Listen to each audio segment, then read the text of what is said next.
Thanks to the Rural Independents for bringing forward this important motion, which we're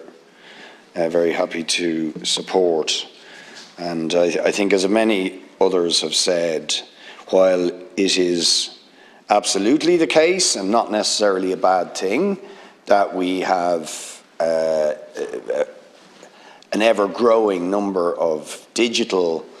financial transactions and electronic financial transactions, and for some people that is very convenient and can be a good and useful thing. People need a choice, and for many people, if cash if it is not possible to pay by cash and they are forced to buy things or do financial transactions with on a digital basis, they simply won't have that choice and they won't be able to. If people have problems with computer literacy, I do myself, to be honest, and find often dealing with online payments for things very difficult and complicated, and many people don't have access to bank accounts, and for many people just the exchange of cash is linked to social interaction. I think one of the particular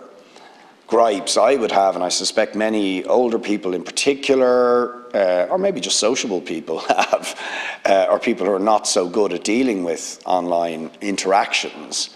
is the difficulty of talking to human beings these days in key areas of our kind of economic and social life. And it is a huge frustration to me. And frankly, I don't think it's a good thing that you can't talk to somebody in the local bank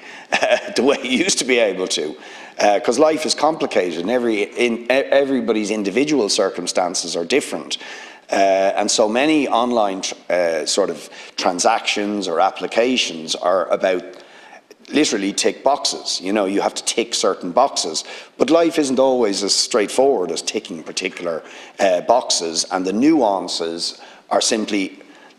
very often not accommodated, and the complexities and the unique characteristics of people's individual lives and circumstances are often simply not accommodated on that online or digital format. So I think it is absolutely vital, as the motion is indicating, that we do retain the option and indeed guarantee the infrastructure to allow for cash interactions. And I would also just maybe add another couple of dimensions to the debate. I mean, in some areas, in a slightly different direction, there are ways to remove cash which don't disenfranchise people. Not by handing it over to banks and private corporations, who then may charge processing charges, and where it becomes very difficult as a human being to interact with those institutions, but by removing certain areas from the money economy altogether. And this is one good reason why I think it would be a good idea to have free public transport, both because it would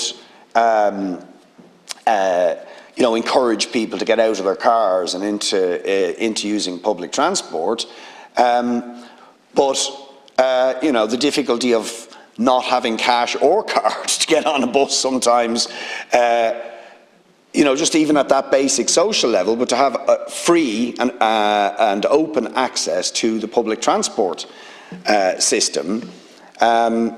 And I think there are areas of society where we could do that and should do that, because they could be run on a not-for-profit basis, and where certain public services are provided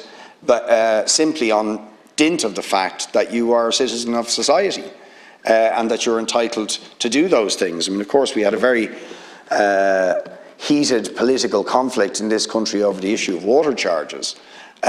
Because people felt, and they strongly expressed their views, and effectively expressed their views, that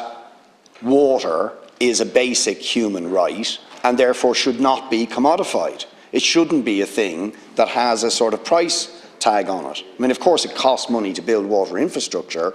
but that doesn't necessarily mean that at the point of use there has to be a financial interaction, because that, in a way, is commodifying it and making it a private commodity rather than something that is a socially owned resource which everybody is entitled to, and then people contribute through the tax system. So I just throw that in as another dimension to this argument. There are different ways of becoming cashless. It doesn't always have to be digitising things and privatising and commodifying things. There are areas where we can take things out of the cash economy by making them, I won't say free, but free at the point of use, and then paid for in a different way that is easier for people based on, you know, their income contributing to the tax system. The other word, I think, or concept that is relevant to this debate is the idea of alienation. And I think this is an increasing feature of our society, and I think, to be honest, it's at the back of quite a lot of mental health issues that increasingly young people, but all sections of our society, are impacted with. I mean, to my mind, there's absolutely no doubt that there's a sort of growing mental health crisis, which comes from a lot of things, a lot of pressures on people, but I think one feature of it is alienation of things that used to be human interactions and human relations between human beings being replaced by interactions with faceless, anonymous forces in society, whether it's technology, whether it's big corporations, or whether it's big bureaucracies. And I don't think that's a good thing. I mean, it's something that people like Kafka wrote about many years ago, but there's more and more of that, and I think that's fundamentally not good for the mental health of human beings or for the cohesion of our society, and we need to think very carefully about that. And there's no doubt that the issue of being able to interact with people with cash is part of that, or not being able to do that is part of that pressure for people to be moved in a direction that can actually be alienating of human relations. And it seems to me that one of the most fundamental